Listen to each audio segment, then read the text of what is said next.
going on, everybody? Welcome to After Prison Show, and in this video we're going to do a really good thing. There's a lot of things that you're going to get a chance to see in this video, one of which is a phone call that I just had this morning with Dave.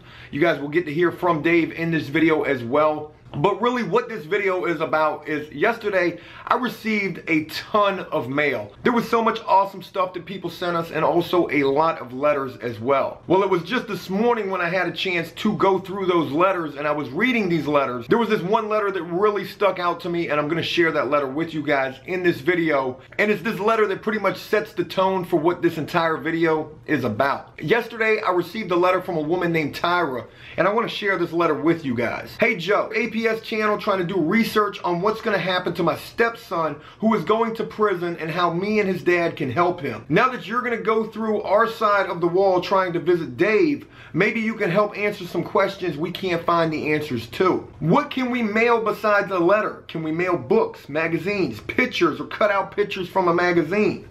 Does the prison forward mail when a prisoner is transferred? He is in a holding facility waiting to be moved to prison, and I would like to find out if they move him, will they still give him the letters that arrived after he gets moved, or will they return those letters or just throw them in the trash? Can we mail birthday or Christmas cards, or is it just letters only? Can we mail stamps and writing paper? When he is transferred, how do we find out where he is so we can write him again? Is there one type of phone card that we have to buy that covers all jails and prisons? We need to figure out how to stay in contact with him. We will most likely be dead by the time he gets out, if he gets out. He committed aggravated assault and robbed an elderly lady trying to support a really bad drug problem that we didn't know he had. He also was making drugs and selling them to be able to stay high. Then he stole identities and fled to Mexico. With such a bad addiction, the jail probably saved his life. He is 35 now and will not get out until he is 70 plus. This is all in Texas. He's 25 minutes away from me and I can't visit him because of my disability. They won't let me bring my heart medicine that I could need and must have access to at all times. They will let you only take one key, your ID, and a bag of quarters only when going into visitation. No pictures, no wallets, no personal medicine, no food or hygiene or gifts of any kind, no cell phones, nothing. I've been his stepmom for 21 years and I feel like I'm his real mother. So if you have any answers to these questions, please make a video. When I write him letters, I'm worried that we make his time worse. Are we making him envy us for talking about our own lives? Would a prisoner think we are rubbing it in his face about what we can do and are doing in the free world when he can't and never will? Do I tell him that the cat and dog died? Do I tell him that his grandmother had a stroke and that his other one has cancer? What type of things can I write in a letter to make him feel better? Do I tell him the bad news? Please make a video about the do's and don'ts about mailing letters. I use a walker to get around, sometimes a cane, and I'm told that I can't use either one to visit and I would have to buy a wheelchair, and those are incredibly expensive. We are on disability and we will have to do without meals just to buy a phone card. We also can't use our disability card to buy anything or send any money for commissary to a prisoner. The Social Security office would cancel our benefits. We would literally die without what little medical care we get, and we can't take that chance. If I take the chance and visit him without my heart medicines, I'd literally be risking my life. Can't they set up a visit in the medical part and the nurse, doctor, or any prison staff hold my medicine? They will not help me with information and I don't know the right questions to ask, and they don't volunteer any information or solutions at all.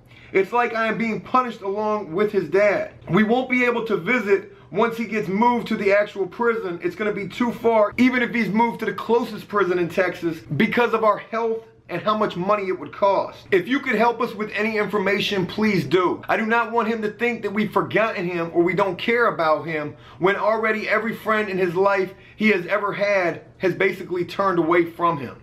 P.S. When he was first arrested, they sent him to a detox facility. Do you know anything about those places? And P.S.S.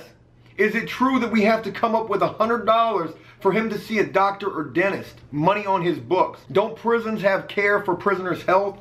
Thanks for your videos. They do help with information. Sincerely, Tyra. This was a really crazy letter to receive. One, because of the fact that here is this guy's stepmom who's trying to do everything in her power to be there for her stepson. And this guy did some pretty bad stuff. I mean, he had an aggravated assault. He had a robbery of an elderly woman.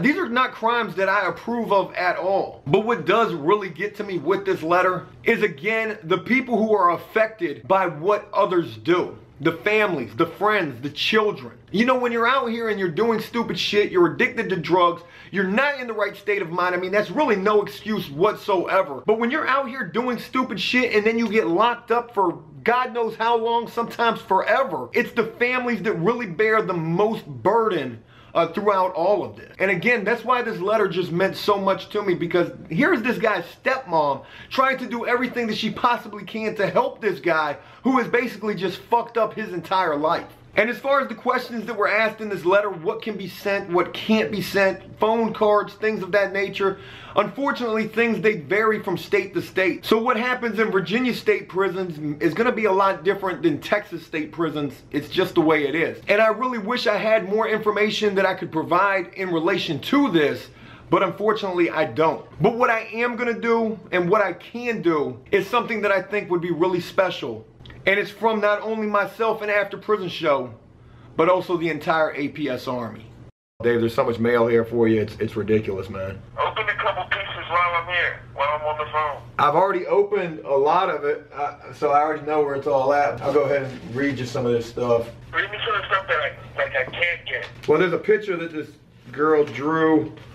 It says, it's like a heart. Some girl named Ariel drew you a picture of a heart with like a bunch of stitches on it, and it says Dave inside a banner.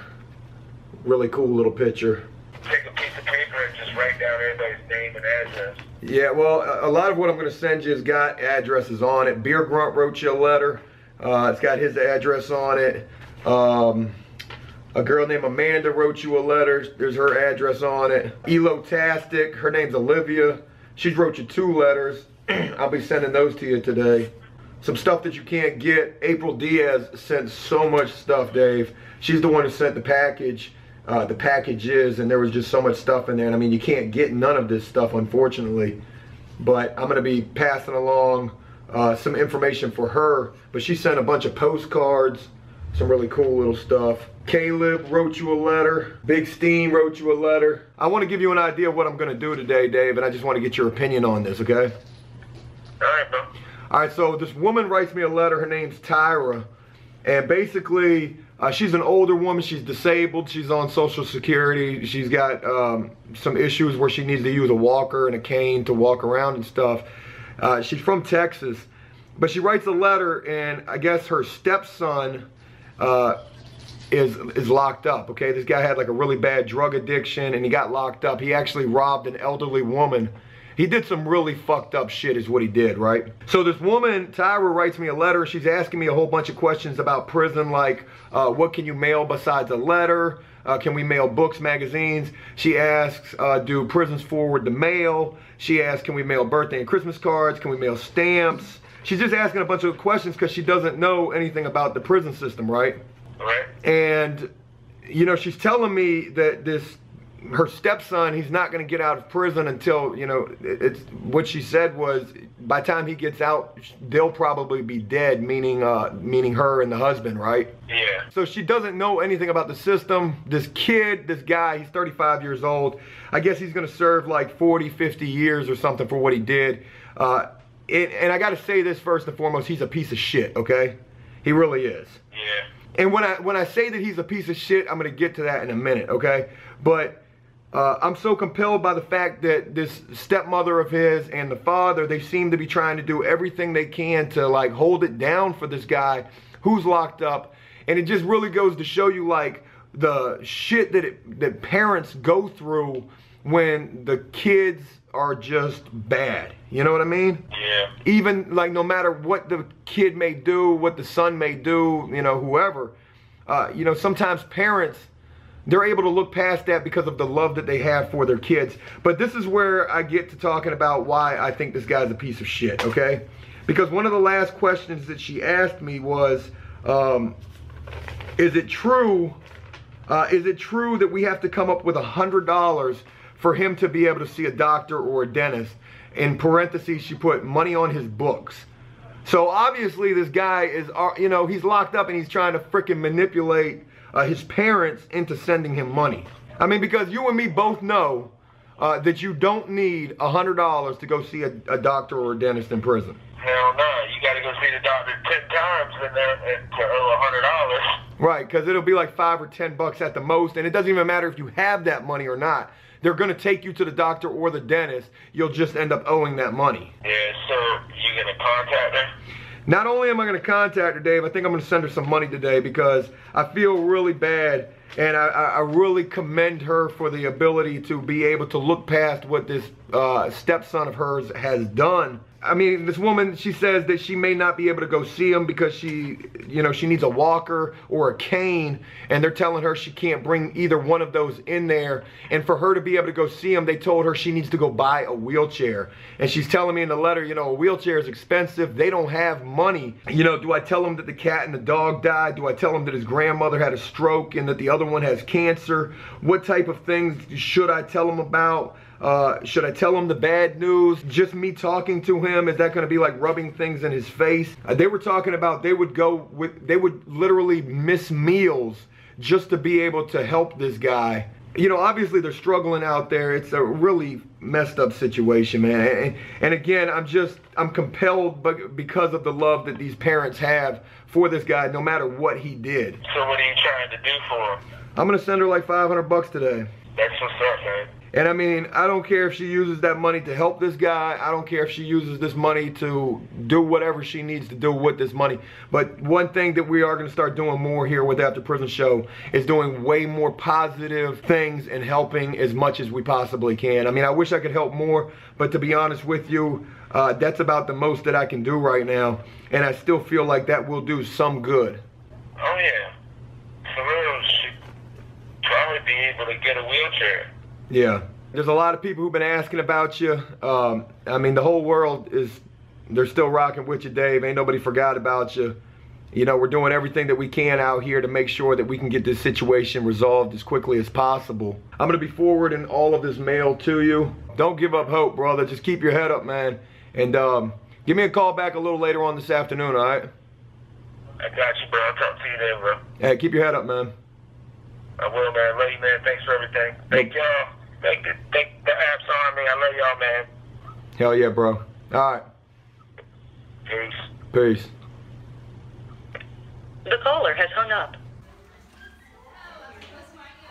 Like on the title where it says where the money's coming from, I want to make it say where from my show. Of course. All right, perfect. So I think this is really going to help this woman out a lot. We don't get a chance to do positive things all the time. I'd like to be able to do them more often. I think this is definitely a step in the right direction, though. So we're just leaving the bank. We got the cashier's check for Tyra. We're going to be mailing that out. We're going to the post office right now. We actually have a ton of mail for Dave right here. We're going to be sending this out. We're going to be sending out a check and a letter to Tyra as well. Stamps, first class forever stamps. I almost hit the wrong green button. There's a green button right here with a wheelchair on it. What does that button mean right there, Cody? Look at this button. I almost hit this button by accident.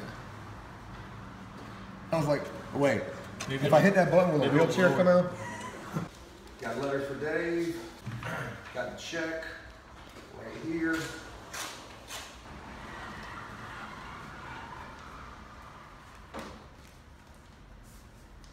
Inside the letter.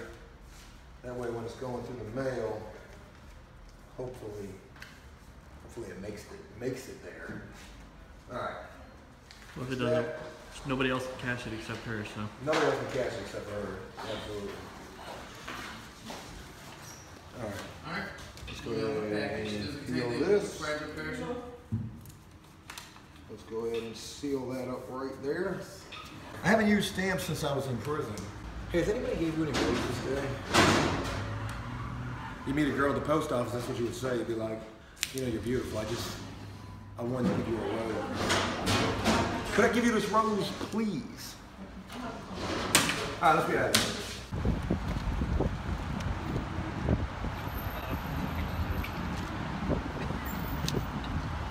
You mother...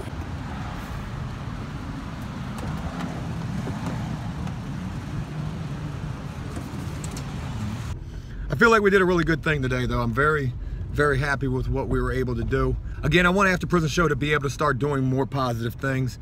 We don't get to do them all that often, but when we can, it really is a good feeling.